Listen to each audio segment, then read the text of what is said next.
มาแล้วก็ปิงลงในท่อนี้ตูเขาบ่มีท่อทั้งใต้อีกมีท่อทั้งใต้ อ๋อ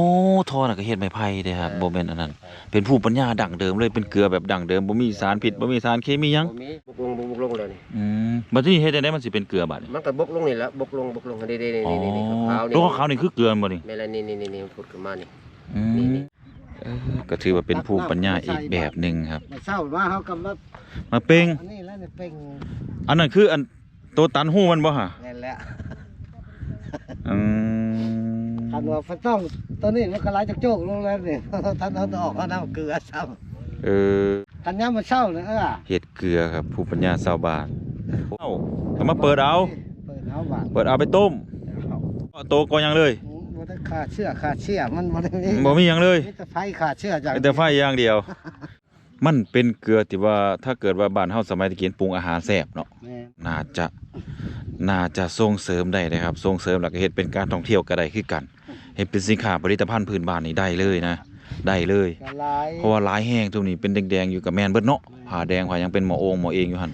คันผู้ใดสมมุติว่าเขาอยากได้สมมุติปีนี้อาจจะบ่ทันว่ายังดอกปีหน้าเขาสิมาอยากได้ใส่เงินไว้นั่นนี่สินะแบบเจ้าบ่ต้องไปเลขายเฮ็ดแล้วส่งเขาอย่างเดียวเขาจะลดมาเอาสินะ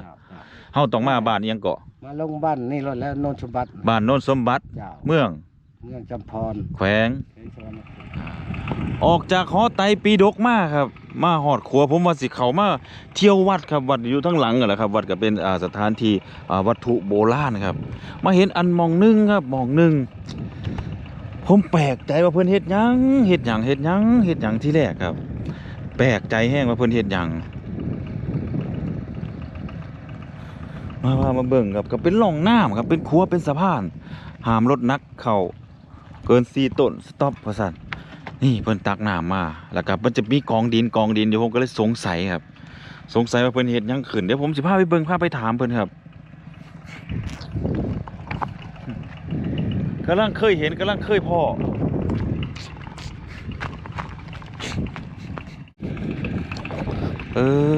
นี่ครับก็จะเป็นลานดินครับเป็นดินเข้มที่เพิ่นตากแดดไว้แล้วก็มันจะมีขาวๆขึ้นเป็นไอ้ขาวๆขึ้นแล้วก็เพิ่นก็จะมากวาดเอาขี้ดินตัวนี้ไปต้มครับก็น่าจะเป็นการเฮ็ดเกลือแบบโบราณครับโบราณพาเฮ็ดให้เบิ่งหน่อยเด้อคักก็ดีคักแท้ต้มเกลือบ่ดินเข้มติเฮ็ดคู่ปีบ่นี่ปีน่าจะคลองมอได้เสาโอ้มีการเซาอีกเสาเลยหน้าข้าเจ้าแต่ว่าเฮาเซาเอาก็ล็อกละ500,000กีบโอ้คักคุ้มแหละภูมิปัญญาชาวบ้านเนาะเฮ็ดเกลือโบราณสูตรโบราณต้มเองกินเองพร้อมขายพร้อมถ้าเกิดเฮาขายได้เฮาผู้ใดมาซื้อสิซื้อทางใดมีแม่ค้ามาซื้อโอ้เขารับไว้แล้วอยู่แล้วมีคนซื้อประจำอยู่แล้ว80,000 กีบโลละ80,000คุแม่นคุใหญ่ปานใดคุประมาณวัง5 โล 6 โล6ประมาณ5หรือ6 โลประมาณนั้นนั่นแหละ6 โล80,000 กีบก็ถือว่าคุ้มค่าเลยครับเขาก็ไปแบ่งขายเนาะไปใส่ถุงไปนั่นไปนี่เนาะเขาไปแลกเปลี่ยนเขาแถวคนละแถวเมืองใส่ผู้ทองเปลี่ยนเขาไม่ค้ามารับซื้อขั้นมาปีนึงนี่เฮาเฮ็ดได้โดนปานใดนี่เฮ็ดฮอดเดือน5โอ้จนเบิดแรงฝนมาพุ่นโอ้แสดงว่ามีแดดได้ก็เฮ็ดได้ตลอดเลยมันสิขึ้นเกลือขึ้นยังตลอดเลยคือว่าอาทิตย์นึง2 อาทิตย์มันก็ขึ้นเฮาก็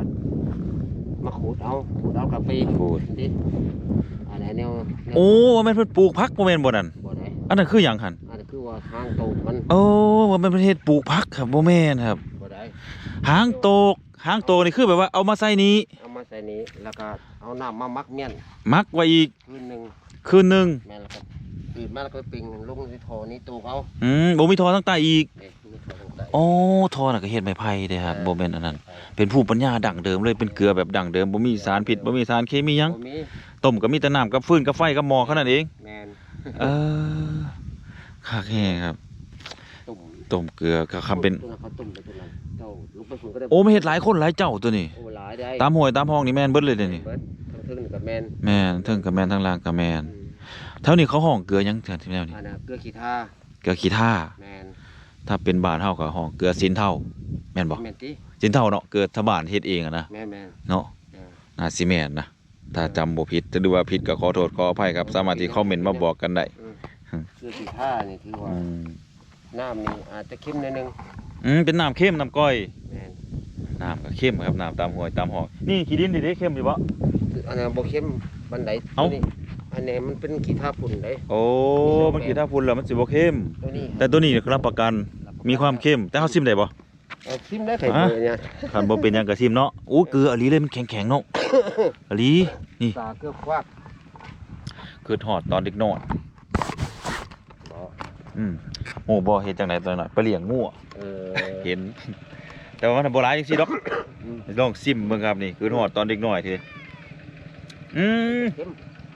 มันเป็นเกลือเหรอตัวนี้ ยัง บ่แต่ว่ามัน เออ มันจำได้แล้วนี่ จำได้อยู่ อืม แต่หากเป็นขี้ดินเขาบอกกล้ากินเนาะ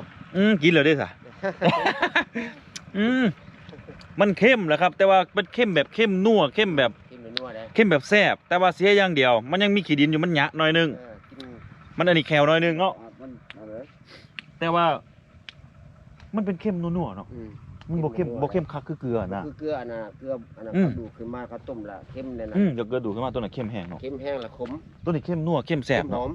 ม แม่น เขาไปขายนี่เขาก็รู้จัก อะลี เลย แม่น เขาซื้อ มันเข้มนัวดีครับ พูดจนเราไปเบิ่งตุ้งเลย เราพาไปเบิ่งครับหมองเขาเฮ็ดของเขาวต้มเราอ่ะ อันนี้คือหุ้นส่วนเดียวบ่ เห็น คนละเจ้าของเจ้าได้ไปต้มใส่สัตว์ ไปจะหันเรื่องทันได้ต้ม โอ้ท่านได้ต้ม ยังบ่ทันได้มีปืน อื ต้อง ม หาปืนอยู่ ก็ถือว่าเป็นภูมิปัญญาอีกแบบหนึ่งครับของคนในแถวนี้ครับ อันนี้เขาห้องบ้านหยังนี่ บ้านโนนสมบัติ บ้านโนนสมบัติเมืองจำพรแพงสวรรณเขต โอ้เขาเป็นหมอแนวนี้หมอต้มแบบ เป็นสี่เหลี่ยมแบบนี้ หมอกระพุ้ย หมอกระพุ้ยเขาเอาเหล็กมาเหล็กบางมาเห็ดอากาศต้มแบบนี้ต้มเรื่อยๆเรื่อยๆเนาะบริใส่ไฟแห้งอย่างเนาะ เขาใส่ไปแห้งกับ อืม มันจากนั้น อืม นี่แหละเขากันโตมา อันนี้คือกินได้บ่นี่ ได้ จำได้บ่นี่ ได้ได้อยู่ บ้า กินมันจะหอม มันจะนัวกว่ากันเนาะ แมน มันจะหอมมันจะนัวแล้วก็ นัวต่างกันนะ อืม เกลือเลย ถ้าเกิดตัวนั้นมันสิขมเข้มจัด มันก็บกลงเลยนี่ บัดนี้เฮ็ดได้มันสิเป็นเกลือบัดนี้ มันก็บกลงนี่แหละบกลงนี่ อ๋อ นี่ขาวๆนี่ ตัวขาวๆนี่คือเกลือบ่นี่ แม่ละนี่มันพุดขึ้นมานี่ อืม นี่ มันก็กล้ามลง อ๋อนี่ นี่ เอาต้มหม้อนึงนี่หลายปานใดนี่ ก็ได้ทั้งอันนี้แหละ พังนึงนี่น่ะ อ่า โอ้ ดูว่าเขา หลายเติบอยู่ซะ มือหนึ่ง2 ถังครึ่ง อืม 2 หม้อครึ่งเขาก็ ส ได้ องหม้อครึ่ง2 หม้อครึ่งก็2 ถังครึ่งก็สิได้อยู่ประมัน เขาก็ได้ 200,000 300,000บ่ กว่า ได้บ่กว่าเนาะคู่ถังได้สั่นคู่ละ คู่ได้น้อยนะ 80คู่ดำห่า คู่ดำดำ น้อยกว่านี้ นี่ก็ถังเขา โอ้นี่คือมือหนึงของเพิ่นเนาะนี่คือเกลือคือกัน เด็กเป็นได้ อืม เป็นได้มือหนึ่ง อันนี้คือเป็นแล้วมื้อนี้เบิดเป้านี่ได้เท่าใดนี่ รถเป้าหนะปล่อยก็ต้องมีนะ4-5 แสนเนาะ โอ้เฮาต้องไปพ้องก่อนเนาะ ของขาย 4-5 แสน โอ้ก็คุ้มแล้วแต่มื้อหนึงก็ได้ก็พอเฮ็ดแล้วเนาะ มันหนักเนาะมันหนัก แม่นบ่ มันหนัก มันต้องใช้เวลาเนาะนี่เบิ่งห้อยเพิ่นกวาดเพิ่นขูดครับแสดงว่าปล่อยมันแห้งแบบนี้ แล้วก็เอามาขูดเอาบ่บัดนี้ขูดเอาแล้วก็ปล่อยมันแห้งอีกแล้วขูดอีกขูดเรื่อยๆบ่เฮ็ดให้มันเบิดดินได้ซะฮะคู่มือบ่ได้รดน้ำรดหยังบ่บ่มีมันเป็นเองมันขูดจนกว่าฝนสิตก พุ่นแล้ว ฟ้าสิห้อง พุ่นแล้ว ถ้ามันแรงนี่แห้งดีใจ สิได้เกลือหลายหักเลยมาเบิ่งทางนี้ครับไปแล้วบ่บาดนี่อันนี้คือหยังนี่บกแล้วตักแล้วเบิดแล้วบ่ น้ำ โอ้เหลือแต่น้ ใหม่ ำโอ้ค่อยถ้ามันเป็นเกลือเขาก็ตักขึ้นใส่ถังนี่เลยนี่แม่นบ่ ได้สั่ง นี่ครับเต็มถังเลยไหมโอ้หมอหนึงก็ได้หลายเติบได้นี่ ตอนนึงแล้ว ตักขึ้นมาแล้วก็มันสิเป็นแบบนี้ครับนี่ แมน อืมอืม โอ้กระโดดกระเดีย10 มีกี่บาทเลยอ่ะ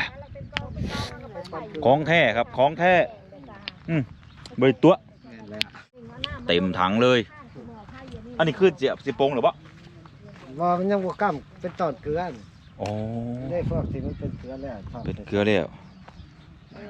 โตเทิงน่ะก็สิถอกใส่เป๋านี่บ่ นี่แกขึ้นเมื่อบาทนี่ ตัวนี้ก็เสียมันกล้าบอีกรอบนึงบ่ กล้ามรอบหนึงพุ่นละรอบเช่าพุ่นเลย โอ้เขาสิข้างไว้แบบนี้เลย โอ้นึกว่าแบบ แสดงว่าเฮาต้มจนกว่าน้ำสิบกเบิด เคี่ยวลงคือฝนต้มน้ำตาลนี่ จนเขียวลงเรื่อยๆก็ตักเอาเรื่อยๆมันเป็นฟองขาวก็ตักเอาขาวก็ตักเอาก็คล้ายๆกับที่มันอยู่ในหันเนาะมันขาวเฮาขูดเอาเนาะแต่ว่าโดยการที่เฮาขูดเอาแล้วเขามาเล่งเฮ็ดปฏิกิริยากับน้ำกับไฟอีกรอบนึง ใส่ เพื่อจะเป็นการกรองโอ้เดี๋ยวขออนุญาตพ่อพาไปเบิ่งในอธิบายในเขาเฮ็ดแบบใดเป็นอีหยังตัวนั้นน่ะว่าเป็นห้างปลูกผัก ฮะ ว่าเป็นห้างเขาปลูกผัก ปลูกอันนี้แล้วนี่ ปลูกเกลือนี่ ปลูกเกลือนี่แล้วหางอันนี้ สมมุติเพิ่นขูดมาได้แล้วเพิ่นก็จะมาใส่ตัวนี้ นี่เช่าพุ่นสุดเต็งเอา เอามาบ่มเนาะมาบ่มหรือมาหยังเขาเอิ้น มากันเอา มากันเป็นหม้อกันว่าซั่นเถาะแต่คันคือซุมื้อนี่อาจจะใส่หยังก็ได้ แต่สมัยตะกี้นั่นก็เฮ็ดตามพื้นตามเพก็เอาต้นไม้มาเจาะมานั่นมานี่ เป็นโกนเป็นหยังก็มาว่างแล้วก็เทใส่ต้นไม้แล้วก็เจาะหู้ แล้วแต่วิธีการ วิธีการ พวแม่งเจ้าก็ อ๋อผมมีแองก็มีนั่นเข้าสู่ยุคใหม่สมัยใหม่แล้ว ตัวนี้เฮาก็เอามาตรงจังซี่ แบบโบราณอยู่นี่ จังซี่บ่บัดนี้ นั่นแหละเอาลงตรงนั้น เฮ็ดจังไดบัดนี้ แล้ว มันสิลงเองมันบ่ ย่ามมาเช่าพุ่นแล้วเขาจะเป่งตัวนี้มันยัง อ๋อเฮาเฮาจังเป้ง แม่น อันนี้คือเป็นขี้ดินขี้ตมที่เฮากวาดไว้โกนมาใส่นี่ได้บ่ เขาจกออกนี่นี่จก โอ้เสร็จแล้วเขาก็จกออก เจ้า เฮาเอามาขี้ดินมาใส่แล้วเฮาเอาน้ำใส่เฮาก็ปั่นกระจกขี้ตมออก นี่ได้ขี้ดินตัวนี้แหละ โอ้ตัวทางหลังนี่นี่แสดงว่าตัวนี้ก็เข้มเหมือนกัน เห็นมาแล้ว ของแท้อุ้ยอลีเว้ย นี่แหละเขาจกต้นที่มันจืดแล้วเนี่ย อืม เขาติดเบื้องน้ำเกลือเนี่ยมันจืดแล้ว อ่า เครื่องติดมันนอนอยู่ก้นถังเลยเขาก็จกออกทิ่มบานเอาตัวนี้ใช้บานนี่ โอ้ถ้ามันจืดแล้วเฮาก็จกทิ่มเอาตัวนี้ใส่ก็ถือว่าเป็นภูมิปัญญาอีกแบบหนึงครับ มาเศร้ามาเขาก็มา มาเป้ง อันนี้แล้วเนี่ยเป่ง อันนั้นคืออันตัวตันหูมันบ่ฮะ นี่แหละ อืม คันว่าฝนต้องตัวนี้มันก็ไหลจากโจกลงแล้วนี่ ท่านเอาออกเอาน้ำเกลือซ้ ถ้าตองแล้วเฮาปิดไว้ได้บ่ ำอันนี้นะ หรือตองแล้วปิดยากบ่ ยากอะไรอ่ะ โอ้แสดงว่าบ่ต้องตองมันดอกสัน ถ้าตองเขาต้องจกลงใหม่มันบ่ปิดใหม่ กันย่ามมาเศร้าเนี่ยเห็ดเกลือครับภูมิปัญญาชาวบ้านโอ้ยังมื้อเช้าเขาจะมาดึงออก แม่น ดึงออกก็ไล่โจกๆเลย ไหลจากโจก ไหลลงขุตัวนี้ครับอันไม้นี่ก็เป็นไม้ไผ่เด้เนาะเดือยมันนี่เนาะเป็นไม้ไผ่ภูมิปัญญาชาวบ้านแต่ตัวมือบางคนเพิ่นก็จะเอาหม้อโอ่งหม้อแองมาเฮ็ดมาหมัก อันนี้ก็ถือว่าเป็นขั้นตอนแรกนี่คือการกวาดแล้วเอาดินตัวนี้มา เอาดินตัวนี้มาบาน ดินตัวนี้มาก็มา จกตัวนี้ออก มาจกตัวนี้ออก จกออกทิ่มแล้วแล้วก็เอาตัวนี้ เอาตัวนี้คืนใส่แล้วก็น้ำเทแล้วก็คนมักไว้ วันนี้ มักไว้เสร็จปุ๊บ คืนหนึ่งแล้ว คืนหนึ่ง เช้า มื้อเช้าก็มาเปิดเอา เปิดเอาบาน เปิดเอาไปต้มบ่ได้ใส่หยังทั้งสิ้นบ่ได้ใส่หวานใส่ยาใส่หยังให้มันเป็นเกาะโตเกาะหยังเลย บ่ได้ขาดเชื่อมันบ่ได้มี บ่มีหยังเลย มีแต่ไฟขาดเชื่ออย่าง มีแต่ไฟอย่างเดียว ผู้ใดพาเฮ็ดถามก่อนทีแรก โอ้ตั้งแต่ดึกดำบรรพ์พุ่นนั่นนี่ ดึกดำบรรพ์แต่พ่อแต่แม่มาเลย พ่อแต่แม่ถือมาเลย เฮ็ดอยู่นี่ตั้งแต่ บ่อใหญ่มันก็ดีนี่บ่อนเขาข้างผ่าแดงๆในซ้ายนี่บ่อใหญ่มันตั้งแต่พ่อแต่แม่พุ่นแหละ โอ้แสดงว่าแถบนี่เป็นการเฮ็ดเกลือมั่งแต่ปู่แต่ เขาย้ำเบิ่ง แต่ หั่น พ่อแต่แม่แล้ว เขาย้ำเบิ่งยังอยู่เดี๋ยวนี้มันบ่ทันได้ดูดดึงไปฮอดหลัก4นี่ อ่ายั ยังอยู่40เซน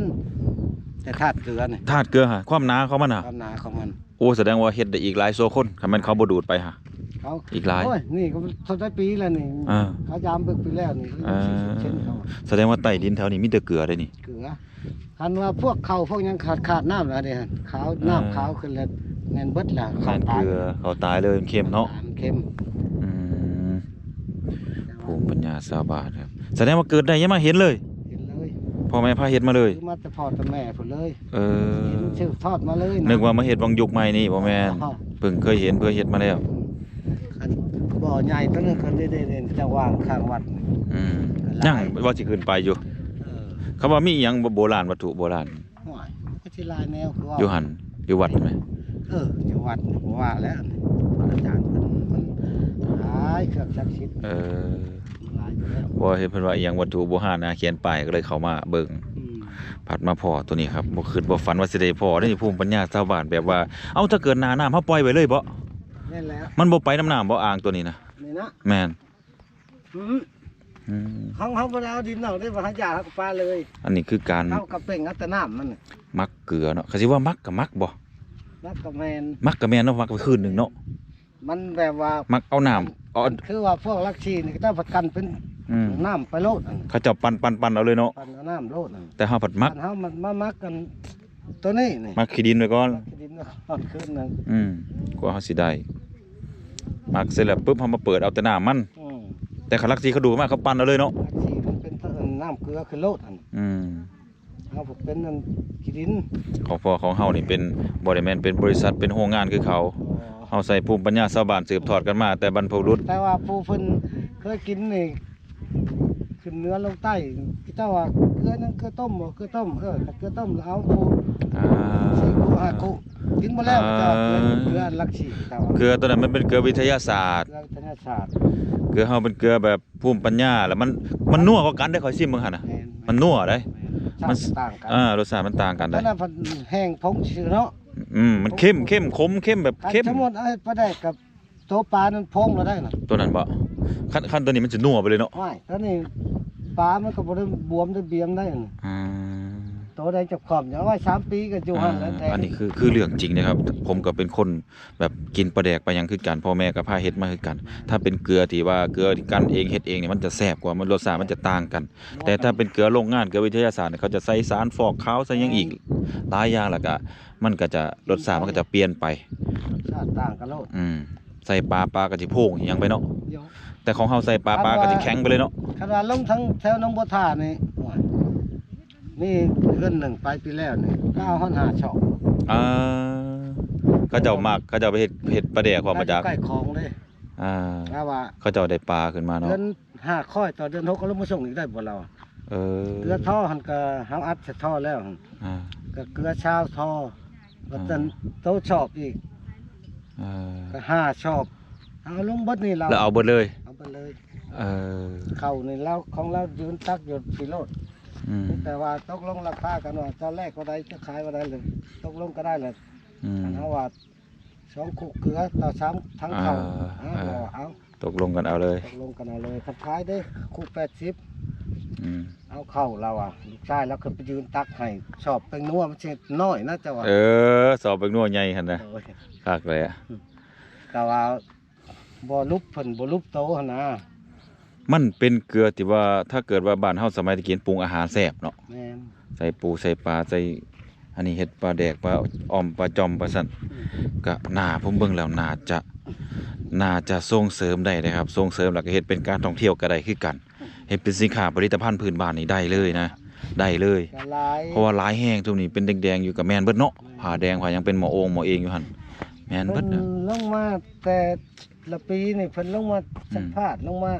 อันนั้นได้พวกอันนั้นเพิ่นท่องเที่ยวเพิ่นได้เมื่อเพิ่นชื่อเมื่อน้ำเมื่อกินเพิ่นว่ารสชาติต่างกัน อันนี้เฮาก็มาอยู่แต่เฮาบ่เคยเห็นจักเทื่อบ่เคยได้เลี้ยวมาเทื่อใด โดย บ่ฮู้ว่ามีต้มเกลืออยู่นี่ได้ นี่เขายังลงหน่อยนี่เจ้าหน่อยถ้าเบิ่งก็เดือน3นี่ เขาบ่ออกเฟซออกไลน์ให้เบิ่งแน่เนาะมันบ่ฮู้เด้ซะ แม่นแล้ว บางคนก็บ่ฮู้จักนะครับจังเช่นผมมาดุอยู่เด้เส้นนี้น่ะมาดุมาสวยมาไตรปิฎกมาเที่ยวแถวนี้มาดุเพราะว่ามาถ่ายทำได้ซะ บ่ปรากฏเห็นตัวนี้เนาะ บ่เห็นเลยครั้งแรกในชีวิต เพราะว่าก็ มันบ่มีผู้ถ่ายทอดกัน แม่น อันนั้นให้เบิ่ง แต่จริงๆแล้วเป็นตาทายทอดไว้ได้เพราะว่าเฮาก็บ่ฮู้ว่าอนาคตข้างหน้าเขาก็สิยังให้เฮ็ดหรือบ่แล้วก็เขาสิส่งเสริมหรือบ่แล้วก็อาจจะมีบริษัทมาทุนมาเฮ็ดเป็ดปรับเปลี่ยนรูปแบบไปจังซี่นะการเฮ็ดด้วยแบบภูมิปัญญาแบบนี้มันอาจจะหายไปอาจจะบ่ได้เบิ่งได้เห็นนะ มันก็สิมีวิธีการว่านั่นแล้วเนาะ มันก็จะบ่คือแบบนี้แล้ว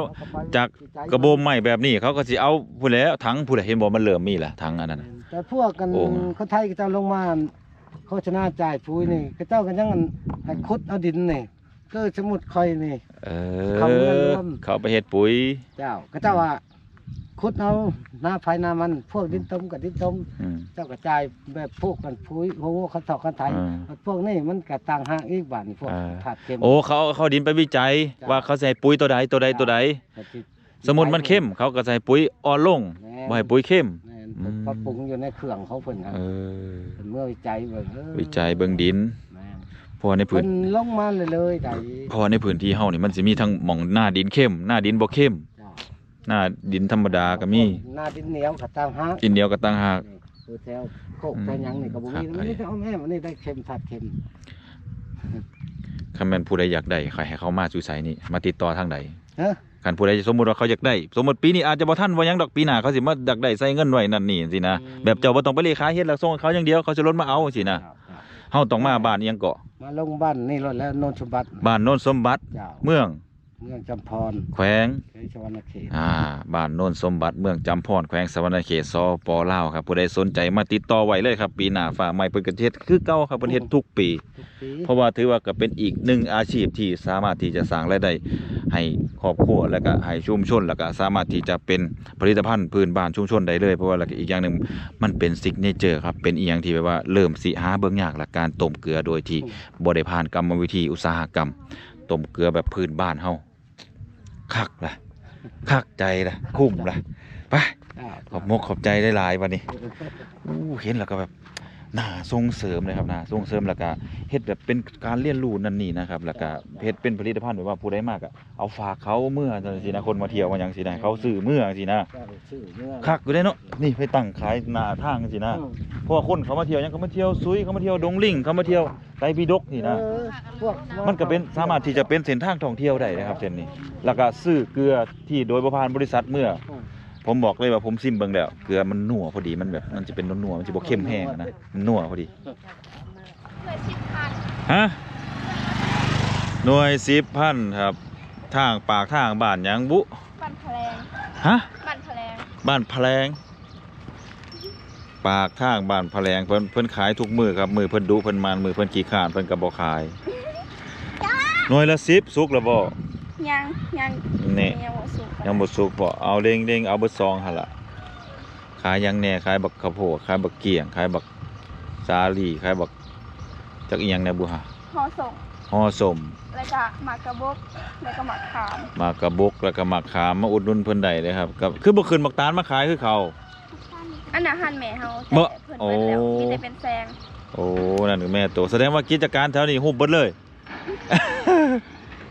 อันนี้ห่านแม่เราเด้อครับ ขายได้ เคยมาทายอยู่ได้แต่2ปี3ปีพุ่นเราขายจนบ่ไปใส่เลย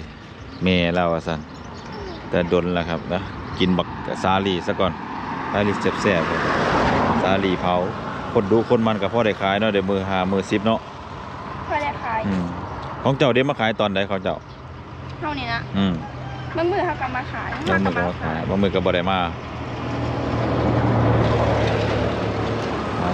เอาไปซอง คนไทยมาเที่ยวหลายเด้ คือหู รู้ละเห็นรถ บ่โอ้เห็นรถไปรถมาอยู่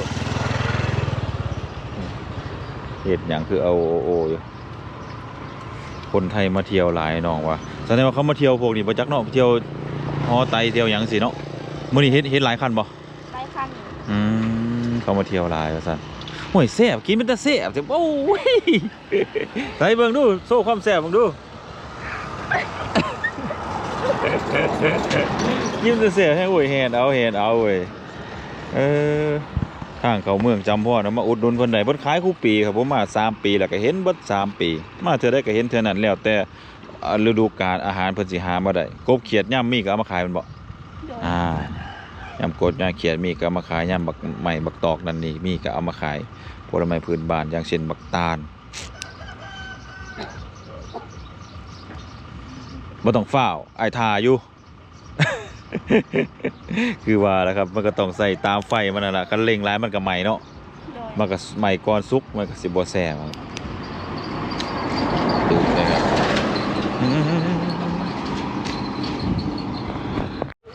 สิบ่ทายก็ทายอีกก่อน10,000 อ้ายจังได๋ ฮะ ส่งอ้ายจัง ซ่องอ้ายบ่ โดย ถามใหม่ดูถามว่าหยังเกาะ ส่งอ้ายจังได๋ เป็นถามซ่องครับน่ารักกันนะซ่องอ้ายบ่บ่าวน่ายสาระดีโอบ่าวน่ายภาษาไทยเด้อไปพิมพ์เบิ่งเด้อมีอยู่บ่โทรศัพท์ฮะเอามากดแหมคันมีฮะ มือแดด เบิร์ดแบด หน้าตาคือนะเบิร์ดแบดภาษาเพิ่นถามซ่องครับบ่าวน่ายเด้อบ่าวน่ายสาระดีโอเด้อไปเบิ่งเด้อ ชุกแล้ว ถูกแล้วบ่ โดย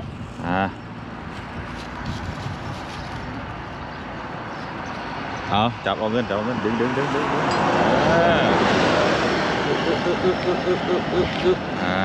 หอยมือป่ะนี่หอยนิ้วมีไหมหอยนิ้วนี่ไหมตื่นเต้นไปบายทุกคนบาย